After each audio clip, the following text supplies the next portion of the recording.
The night a stranger knocked on my door at 11:57 and changed my life, I almost pretended I was not home. That sounds dramatic, I know. If someone had told me a year earlier that the most important chapter of my life would begin 3 minutes before midnight during a rainstorm, I would have laughed and gone back to arranging flowers. My name is Rebecca Hayes.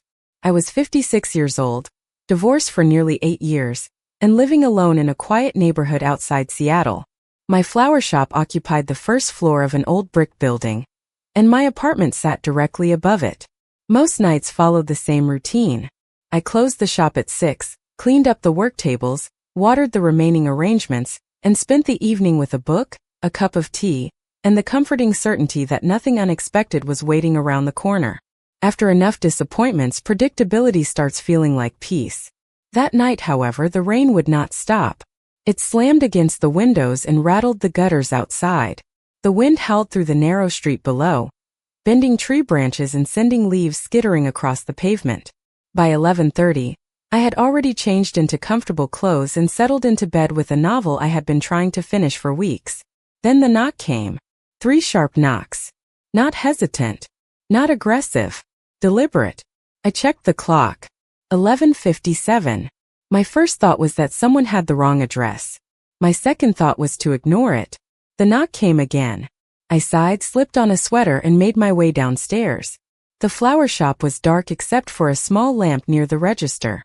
Rainwater streaked the front windows. For a moment, I could only see a silhouette standing outside beneath the dim glow of the streetlight. Then I unlocked the door. The woman standing there looked to be in her early 30s. Blonde hair clung to her face from the rain. Water dripped from her coat onto the welcome mat.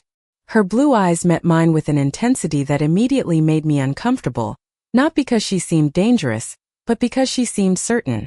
Certain about something. Certain about me. For several seconds, neither of us spoke. The storm filled the silence between us. Then she took a slow breath. "I have been looking for you," she said. I blinked. "Excuse me." She swallowed as if gathering courage.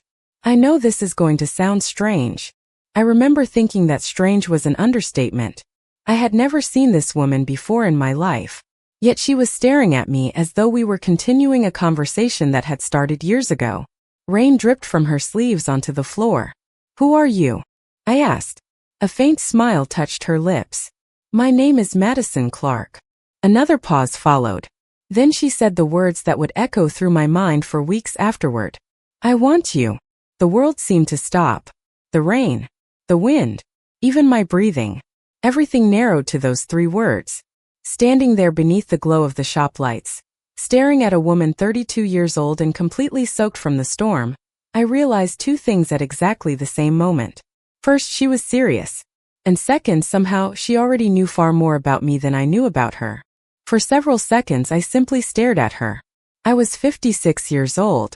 I had spent decades learning how to recognize exaggeration, impulsive decisions, and people who confused attraction with reality. Yet there was something unsettling about Madison's expression. She did not look reckless. She did not look embarrassed. If anything, she looked relieved, as though she had finally arrived somewhere after a very long journey. "You should come inside before you catch a cold," I said, mostly because I had no idea what else to say. Madison nodded. "Thank you." She stepped into the flower shop, and I locked the door behind her. Water dripped from her coat onto the wooden floor. The scent of rain mixed with the faint fragrance of roses and lilies that lingered in the shop long after closing. I handed her a clean towel from a storage cabinet. "There is a small break room in the back. You can dry off a little." "You are being very kind," she said. I almost laughed. Kind was not the word I would have chosen. Confused felt more accurate. While Madison disappeared into the back room, I stood near the register, trying to process what had just happened. A complete stranger had arrived at midnight during a storm, claimed she had been looking for me, and then delivered a declaration that made absolutely no sense. Every reasonable instinct told me to ask her to leave. Instead, I found myself putting water on to boil for tea. 10 minutes later, Madison returned wearing the same clothes, although they were no longer dripping. I motioned toward a small table near the front window. "Seat." She obeyed immediately. The storm continued outside, rattling the glass. I placed 2 mugs of tea between us and folded my arms. Start talking. To my surprise, Madison smiled. That sounds exactly like something you would say. My stomach tightened. How would you know that? She wrapped both hands around the mug. Because I know a few things about you. Clearly. You drink chamomile when you cannot sleep. I blinked. You prefer tulips over roses even though customers buy more roses. Silence. And every Friday night you order takeout from the Italian restaurant 3 blocks away. The room suddenly felt colder. How do you know any of that? Madison lowered her eyes for a moment. I told you. I have been looking for you. The answer explained nothing. If anything, it raised more questions. I studied her carefully. She looked exhausted. Not physically. Emotionally. Like someone carrying a secret for too long. Have we met before? I asked. For the first time since entering the shop, genuine uncertainty crossed her face. Not exactly. What does that mean? She hesitated. It means you probably do not remember me. Before I could respond, a loud crack of thunder rolled across the sky. Both of us glanced toward the window. The storm showed no sign of ending. Neither, apparently, did this conversation. When I looked back at Madison, I noticed something that had escaped me earlier. Despite everything she had said, despite the mystery and the strange confidence, there was nervousness in her eyes. Real nervousness. She was afraid of something. Afraid that I would send her away. Afraid that I would not listen. And for reasons I could not explain, that realization made me stay in my chair. Instead of ending the conversation right there. The storm finally began to weaken sometime after 1 o'clock in the morning, but neither of us seemed eager to end the conversation. Madison remained seated across from me, her hands wrapped around the mug that had long since stopped steaming. Outside, rainwater glistened beneath the streetlights, turning the empty sidewalks into ribbons of reflected gold. Inside the flower shop, the silence felt strangely comfortable.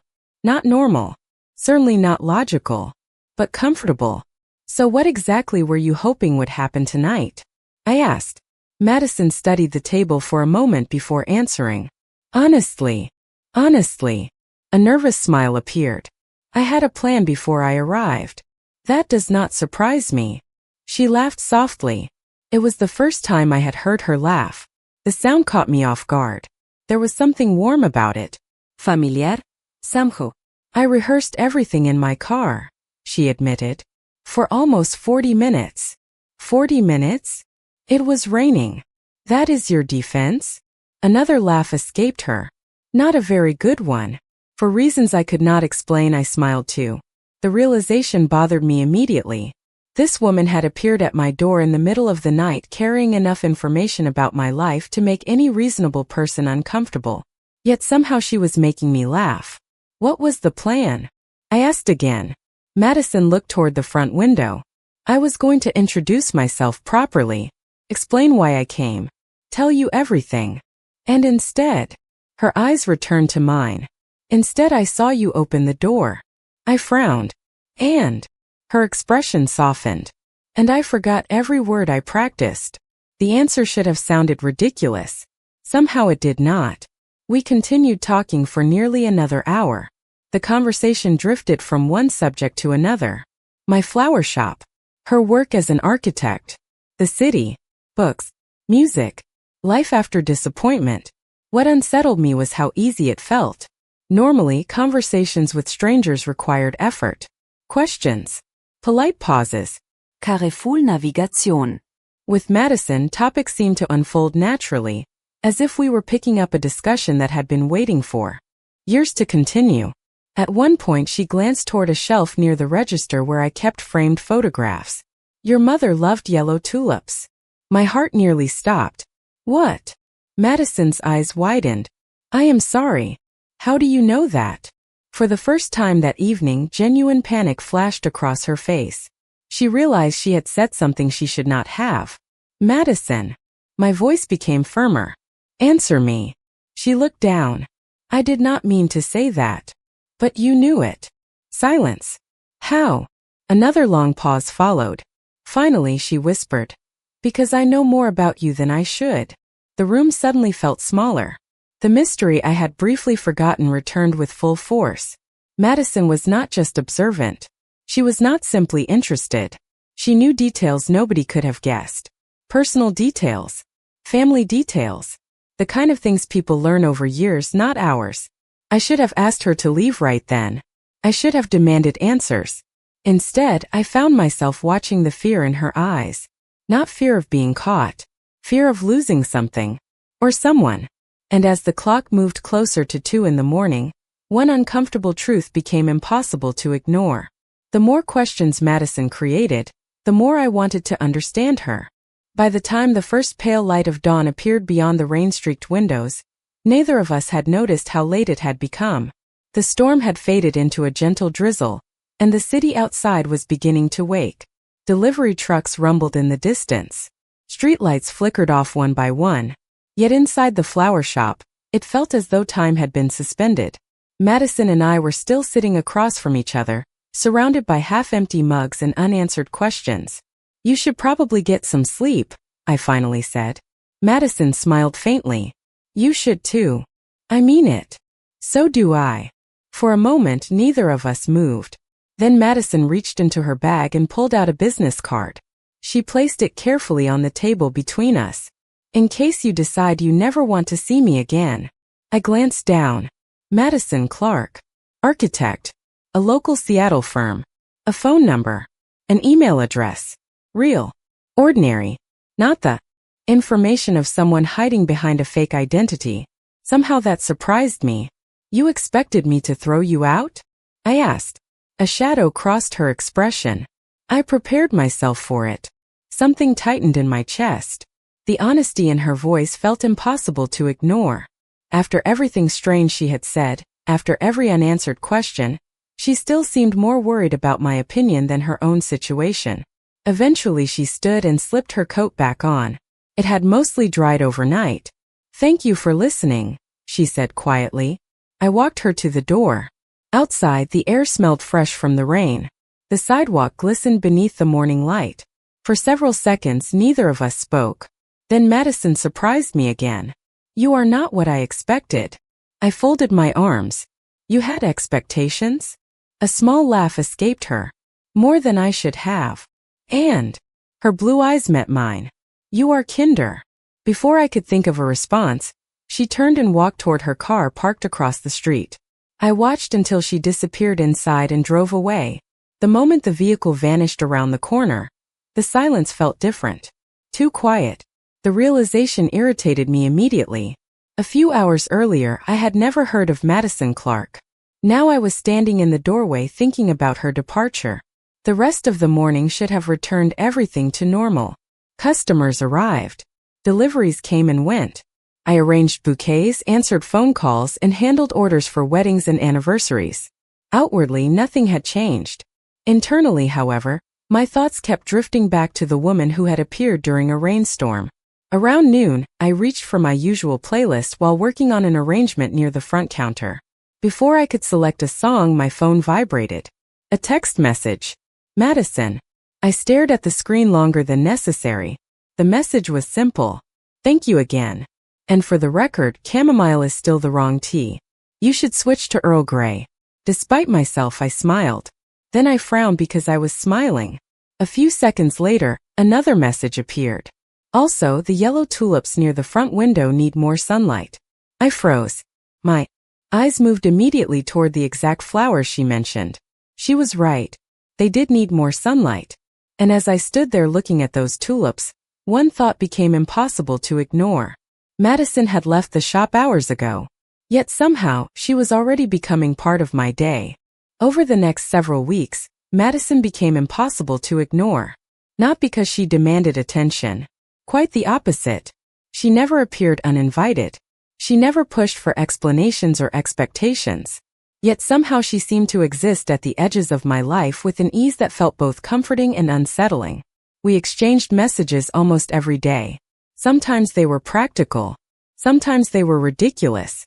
One afternoon she sent me a photograph of a crooked office plant with the caption, "This fern has given up on life." Another day she texted a picture of a building she was helping design and asked which flower arrangement would look best in the lobby. Before I realized what was happening, Checking my phone had become part of my routine. One Friday evening, Madison stopped by the shop just before closing. She carried a paper bag from a bakery across town. "I brought peace offerings," she announced. I looked inside. Lemon pastries. My favorite. I narrowed my eyes. "How do you know I like these?" The moment the words left my mouth, she froze. It lasted only a second, but I noticed. Madison quickly recovered and smiled. Lucky guess. I did not believe her.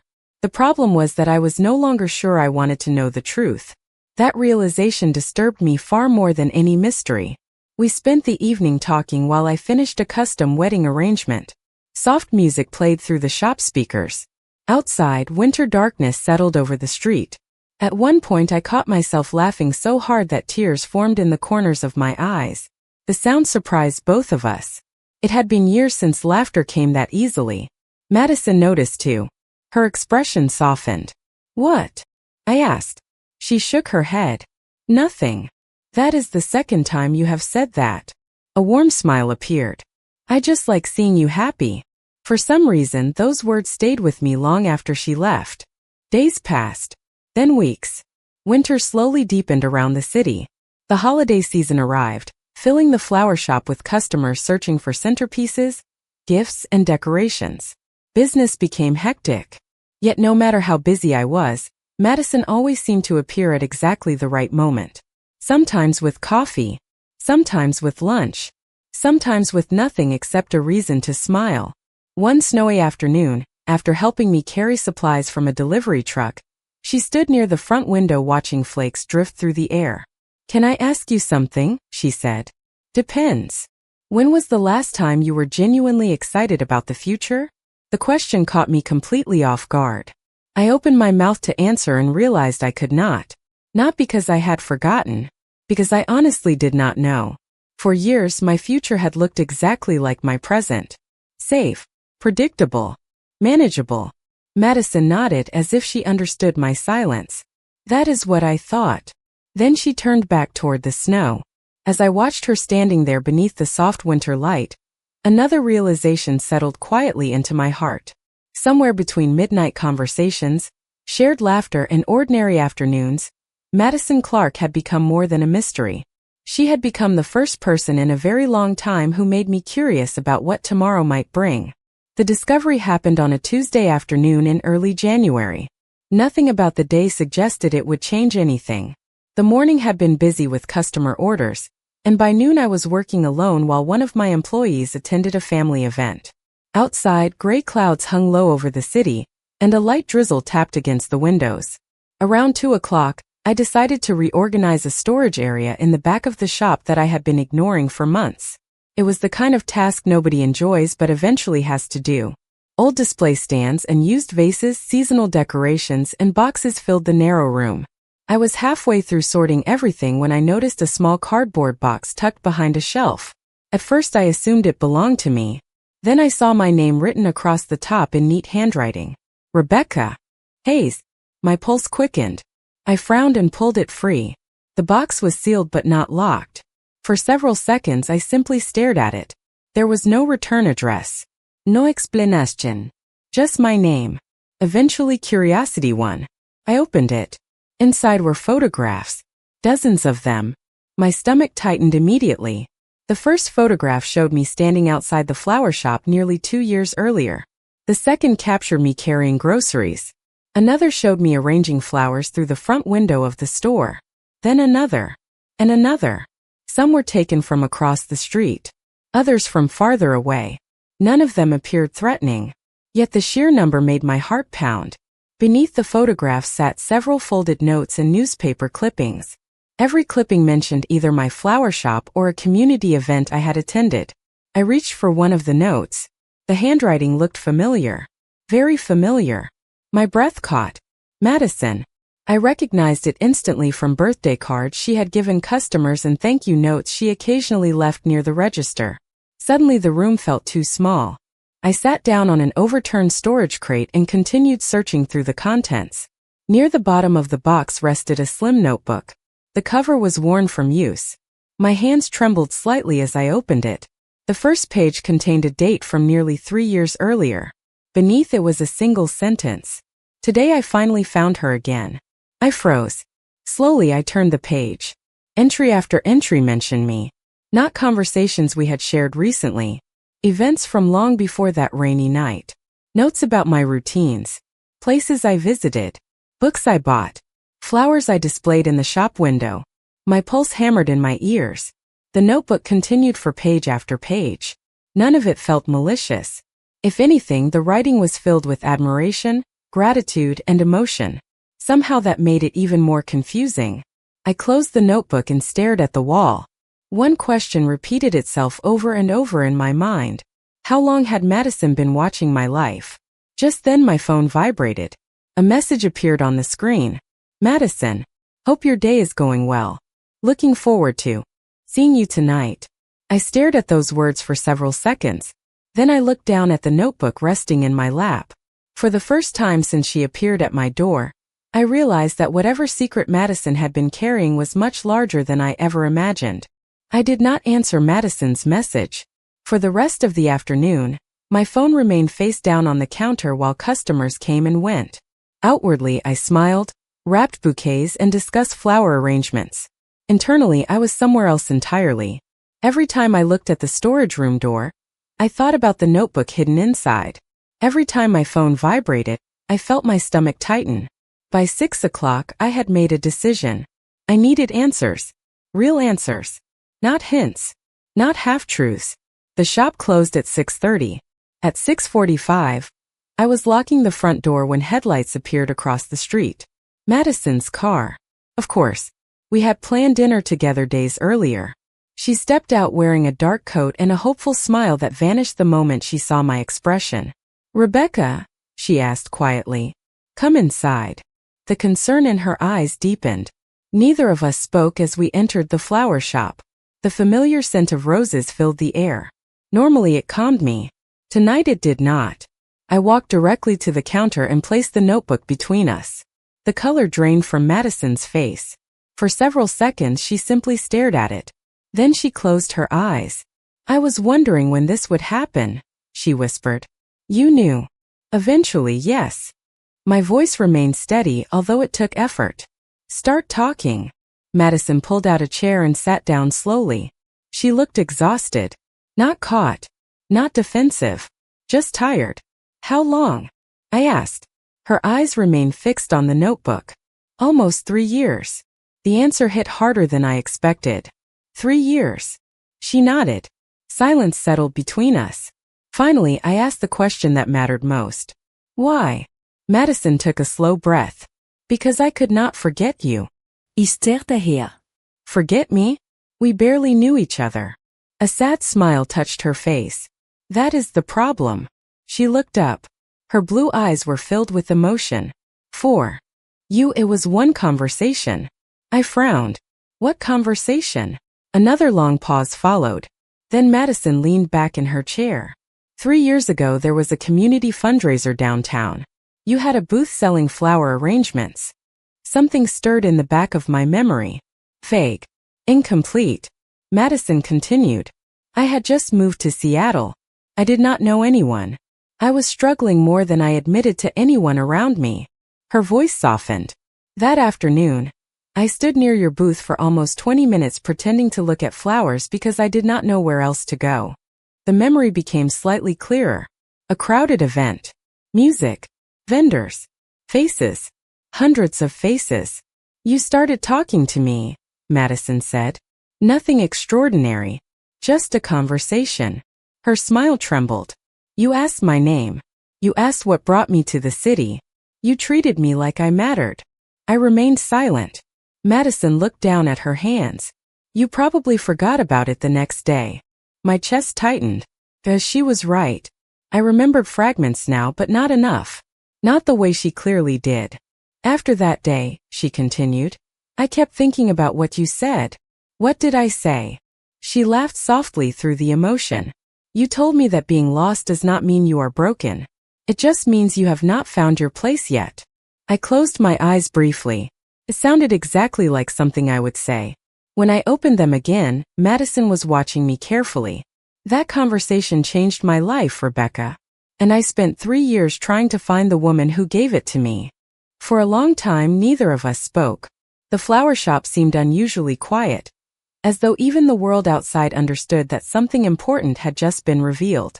I looked at Madison sitting across from me and tried to reconcile the woman I had come to know with the story she had just told. Part of me felt overwhelmed. Part of me felt deeply saddened. But another part felt something else entirely. Curiosity. Why did you never tell me? I asked softly. Madison lowered her gaze.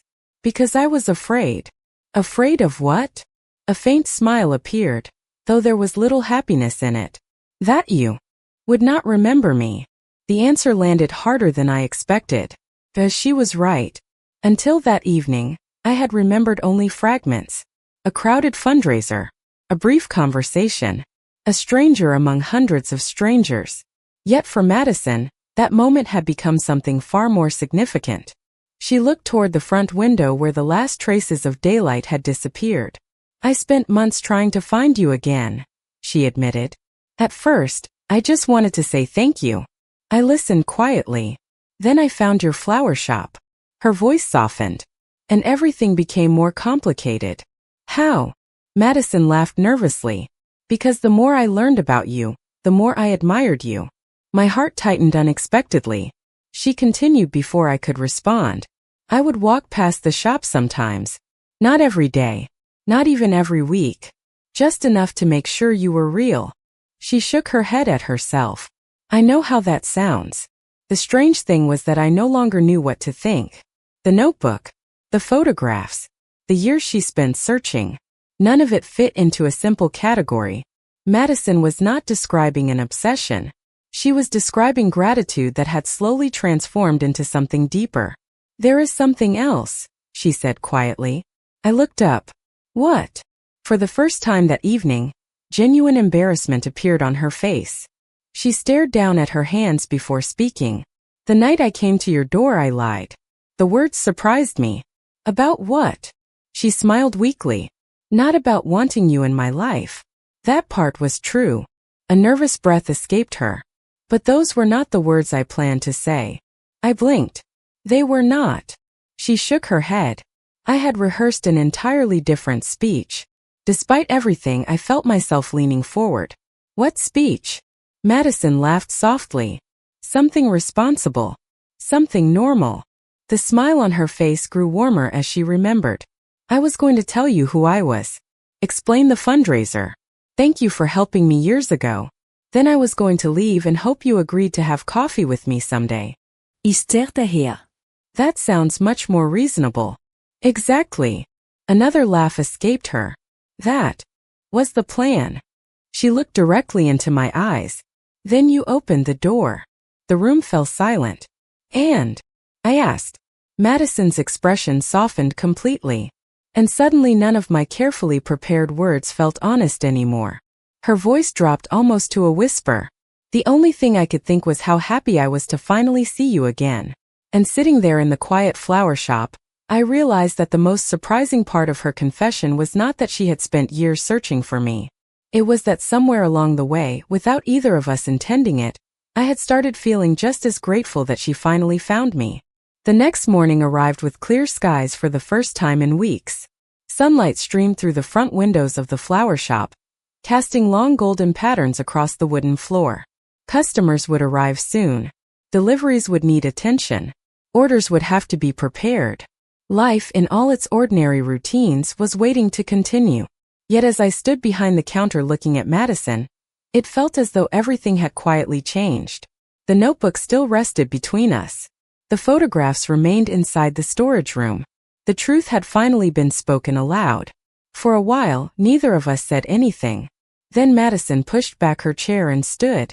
Her expression was calm now. Not because she expected forgiveness. Because she had finally stopped hiding. I should go, she said softly. I looked up. That is it. A faint smile appeared. What else is there to say? I opened my mouth and realized I did not know. The situation was complicated. Strange. Impossible to explain to anyone else. Yet the emotions themselves felt surprisingly simple. Madison had searched for me because one small act of kindness had changed her life. Then she stayed because she genuinely cared about me. Somewhere along the way, I had stopped seeing her as a mystery and started seeing her as the person who made ordinary days brighter. She reached for her coat. "Rebecca, I do not regret finding you." Her voice remained steady. "But I am sorry for the way I handled it." I believed her.